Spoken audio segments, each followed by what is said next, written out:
Ушел из жизни ветеран органов национальной безопасности Сабаев Замир. Руководство, Совет ветеранов и личный состав ГКНБ Кыргызской Республики глубоко скорбит в связи с безвременной кончиной ветерана органов национальной безопасности страны генерал-майора в запасе Сабаева Замира Шикеновича и выражают искренние соболезнования его родным и близким.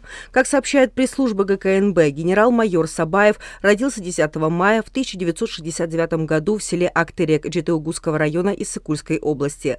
Службу в органах государственной охраны Кыргызской Республики начал в декабре 1992 года. Прошел путь от помощника дежурного коменданта до заместителя председателя начальника 9-го главного управления ГСНБ Кыргызстана. За период службы в органе государственной охраны, органах госбезопасности Кыргызской Республики внес большой вклад в дело по обеспечению безопасности объектов государственной охраны Кыргызской Республики. 7 февраля 2004 года был награжден почетной грамотой президента Кыргызской Республики. За инициативу и профессионализм, проявленный при выполнении служебных обязанностей, был награжден почетной грамотой Кыргызской Республики и соответствующими ведомственными наградами. Замир Сабаев был отзывчивым, добрым и чутким человеком, хорошим другом и надежным товарищем. Таким он и останется в нашей памяти. Светлая память о нашем ветеране.